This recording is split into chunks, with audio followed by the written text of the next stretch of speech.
All right, Larry Krueger here from the Pig and a Pickle Krug Show with a little San Francisco Giant video. The Giants have been linked to another big name in next year's free agency. We'll talk a little bit about that. We'll talk about the upcoming MLB trade deadline. It is currently June the 12th, and the end of July is the baseball trade deadline. We'll talk a little bit about it and what the Giants may be looking at in the weeks ahead. But first, we're brought to you by Pig and a Pickle, the best barbecue in all of Northern California. Check them out. They're in Emeryville and Corte Madera. They're open 7 days a week from 11 a.m. to 8 p.m. or until they run out. Pig and a Pickle. Go say hi to Damon and Mary. Get some brisket chili, and tell them that Krug sent you. And this video brought to you by Sharp Corner Sports Cards and Collectibles, 205 Cypress Avenue in Pacific Grove. Call Anthony Catania. He's right there along the Monterey Peninsula. He's at 831-521-5264. Well, there was a story today that I read that some baseball executives have linked the Giants to Juan Soto, who's a free agent this offseason. He's a member of the New York Yankees. They did a poll of nearly 30 executives around baseball, and the Giants and the Rangers are the two teams expected to make a serious run at Juan Soto in free agency this winter. So, both the Giants and the Rangers are under 500 currently. We don't know if either of those teams is going to wind up going to the playoffs. The Giants have made many pursuits of top free agents over the last few years, and they always fall short. But ESPN MLB insider Kylie McDaniel got the opinions of 28 executives on various topics related to Juan Soto's jump into free agency, including the likely cost. And when he was asked about which teams will be vying for his services in the winter, the Rangers and the Giants were mentioned, quote, multiple times by executives. So this year, Juan Soto's having a great year. He's hitting .318, .425 on base, .599 slug, 1,024 OPS. He's got 17 bombs and 53 RBIs and has scored 50 runs. So the Nationals and the Blue Jays were also named as potential contenders.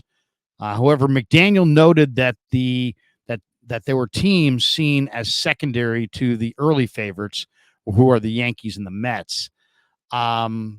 So, it is interesting. The Giants, went after Carlos Correa. They backed out. They went after Aaron Judge. They couldn't land him. Shohei Ohtani, Giancarlo Stanton, Bryce Harper. I mean, they've gone after big splashes in free agency virtually every year, and they can't seem to land a guy. Now, if you're a Giants fan and you're hearing, the Giants might be one of the teams thinking about pursuing Juan Soto, if you're a Giants fan, the first thought is, no, we can't handle this anymore.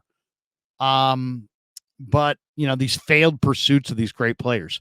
And I actually have suggested that maybe the Giants ought to try to get more aggressive in the trade market, just simply because they're having a hard time winning any of these free agent bids.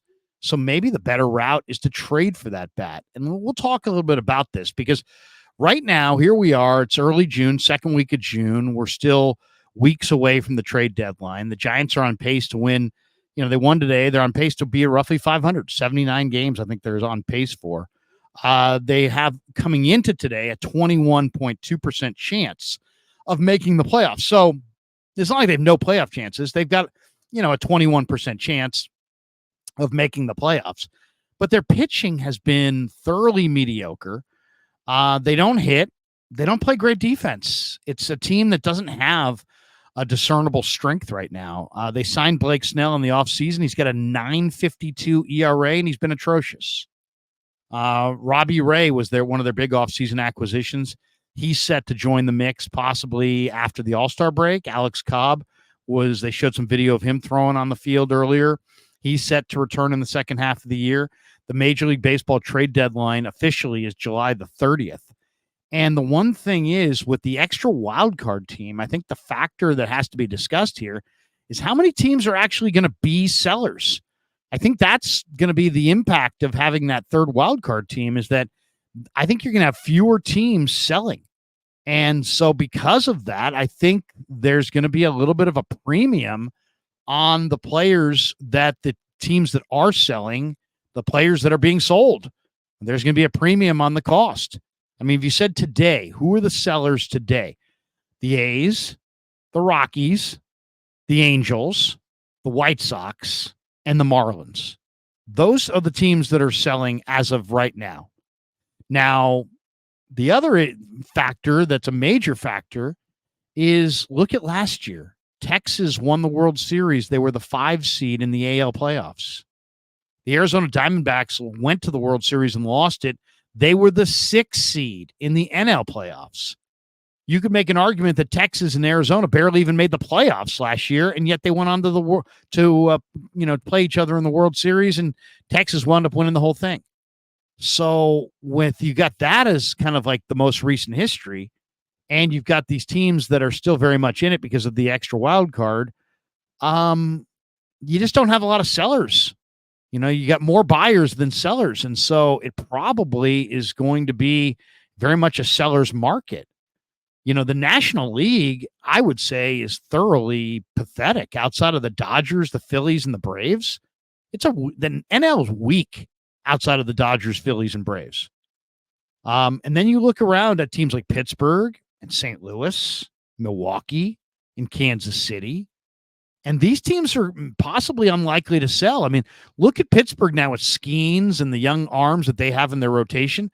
If they can make it into October with their overpowering young arms, they can put together 3 really good starters and potentially win a short playoff series. So if you're Pittsburgh, no matter what happens, are you going to be a seller? Probably not. St. Louis, Milwaukee, Kansas City, they were all potentially sellers early, but they've all done enough to maybe they won't sell. The Giants, I would love to see the Giants sell because they've got so many players they could sell between, Alex Cobb and Robbie Ray and Blake Snell and, Wilmer Flores and Lamont Wade. I mean, they've got a number of guys who are, middling type players, but they're veterans who could help a contending team. But you know what? Are they going to sell? And then, then there's the question of how many teams among the teams that are buying can actually take on salary. And that's where the Giants may be able to really benefit in this market, is that they're a relatively rich team that had huge money to spend in the offseason, spent some of it, but not nearly all of it. And maybe if they're willing to pay the freight on a particular player, and when I say pay the freight, pay the remaining contract, they may be able to make a significant trade without trading away an elite prospect like a Bryce Eldridge. I think the assumption is that if you're gonna win a bid with limited sellers and lots of buyers, that you're gonna have to throw a bounty of prospects. But what we're seeing teams in the sport that are kind of hurting financially.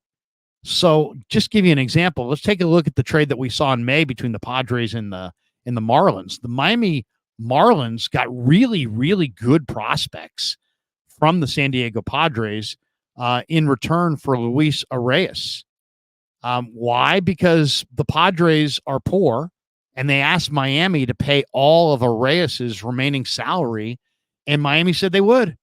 So Miami paid the contract of Arias, and because they took on the financial load and took that off of San Diego's back, San Diego wound up trading Miami better prospects.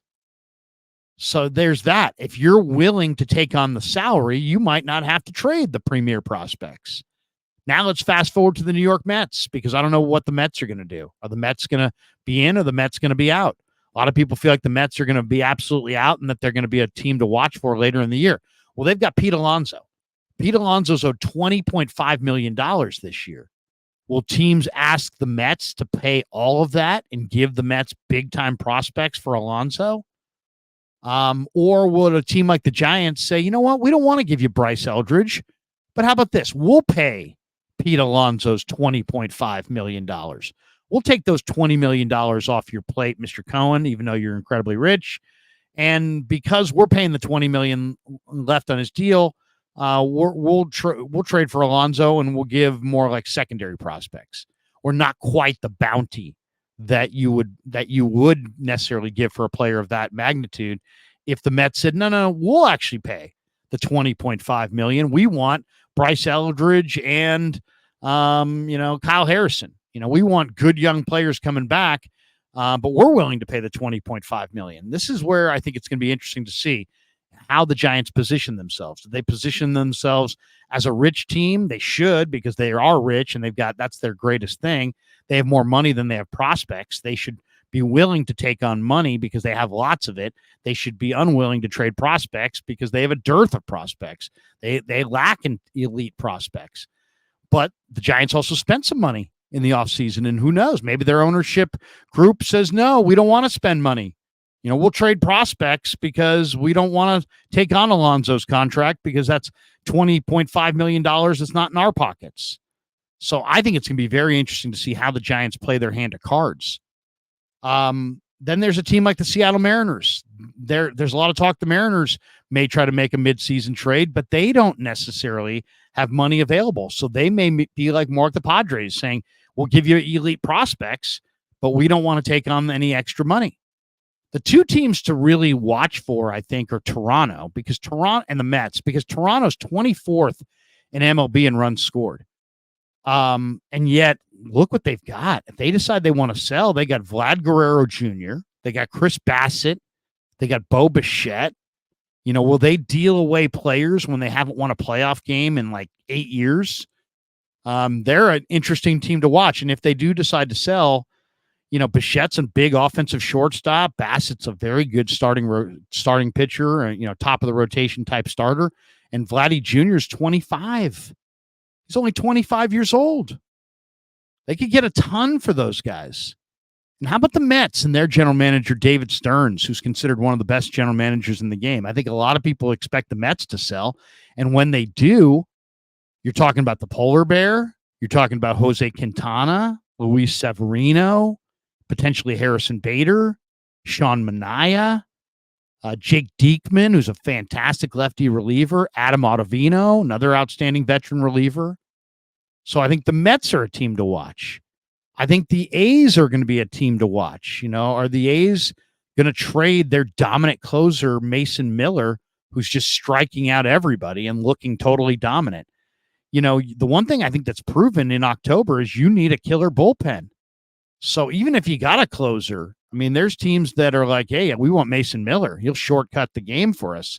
He'll be a dominant guy late in the game. And there could be any number of World Series contenders that want Mason Miller. There was a report 3-4 weeks ago that the Dodgers, were willing to empty their top bevy of prospects to the A's and trying to get Mason Miller to come to L.A. Could you imagine how good L.A. would be if they had Mason Miller and his totally dominant 100+ mile an hour fastball? So the A's, I think, are going to be a team to watch for sure. What do they do with Mason Miller? Do they trade him? Where does he go? What do they get? And then Houston, the Houston Astros. Kyle Tucker is 1 year away from free agency. He's not a free agent this offseason. He's a free agent after next year. But he would have fetched an awful lot in return. Alex Bregman's a free agent at the end of the year. I think Ryan Presley's a free agent at the end of the year as well. Houston has some guys there who they absolutely could trade. So what do you do if you're the Giants? What are you looking for? How are you playing your hand of cards? Well, let's go back to the list of sellers once again. You've got Colorado. They got Ryan McMahon. They've got a couple of pieces that might be interesting. You got the Angels. If Mike Trout's available, that's really interesting. You got the A's with Mason Miller. That's interesting. Blackburn, the starter. You got Miami with Jazz Chisholm. Jazz Chisholm is a nice outfielder. No question. They've already made the move for moving Arias, but maybe they'd move Jazz Chisholm. I'd love to see Jazz in San Francisco in center field. But the team that I'm looking at as a seller that I think is a match for the Giants are the Chicago White Sox. Why? Because the White Sox, what do the Giants really have? They've got Cobb coming back and they've got Ray coming back. If they get those guys back in the rotation, now you can put Keaton Wynn and Jordan Hicks. You put them in the bullpen. Now you've got this incredibly deep bullpen in front of Doval, and you've still got pretty deep starting rotation with some veterans in it behind Logan Webb as your ace. And hopefully Snell bounces back. So in that scenario, The pitching is probably taken care of. What the Giants need is they need a couple bats. The Giants had about a 2-week stretch in May where they went like 10-2. Well, why did they go 10-2? Because they started scoring 7 runs a game. They called up Luciano, they called up Luis Matos, they called up Elliot Ramos, and those guys all started hitting. And then Chapman got hot, and suddenly they're scoring 7 runs a game, and suddenly they're 10-2 in the last 12 games. That's what they need. What do the Giants need? They need more offense to streak in the second half. I think the pitching will take care of itself. I think the defense is going to be good enough, or at least I don't know that there's anything to do about it. But offensively, the Giants could use some help. And to me, I'm looking at the White Sox. The White Sox have Luis Robert. Luis Roberts had some injuries, but man, he's a big, powerful presence in center field, power hitting center fielder. He's going to probably be the best outfielder available on the market. Next year, when Jung-Hoo Lee comes back, you slide Luis Robert over to a corner outfield spot, and you don't miss a beat. And they also have Andrew Vaughn, the former Cal Bear, who can play first base. He's a really good hitter. He's having kind of a down year. You go to the White Sox and you say, hey, we'll give you, we'll take on the money and we'll give you Bryce Eldridge. We'll give you Carson Whisenhunt. We'll give you a couple premier prospects, but we want Luis Robert and Andrew Vaughn. And now I think you're cooking with grease. I mean, think about it. You got Bailey behind the plate, and then at first you would have Andrew Vaughn from the right side and Lamont Wade from the left side. And when Vaughn's playing first, you can put, Lamont Wade in a corner outfield spot. At second, you got Tyro. At short, you got some combination of Nick Ahmed, Wisely, and Marco Luciano. Maybe you move Luciano in the deal. Maybe you trade Luciano to the White Sox in that trade. But you got a couple players there right now. Maybe shortstop could be another spot they're looking for somebody. But you also have Tyler Fitzgerald. But you've got Wisely, who's swinging a hell of a bat. You got Nick Ahmed, who's a proven veteran glove. And you got Tyler Fitzgerald, who's a speedster. Third base, you got Chapman. He's a Gold Glover. And in the outfield, Elliot Ramos is in one of those spots, playing really, really well. And then you got Lamont Wade. If Vaughn's at first, playing one of those other outfield spots, maybe you can promote Matos again and let him get going. You still got Yaz and Slater if you like those guys. I don't, but if you do. So my point is that if you look at the Giants at the free agent market, they probably don't need pitching because they got Robbie Ray and Alex Cobb coming back. And hopefully Blake Snell is going to be much better. If you look at his career, he's been much better after the All-Star break than before the All-Star break in his career. Hopefully that trend continues. So you probably have enough pitching. Defensively, you are what you are.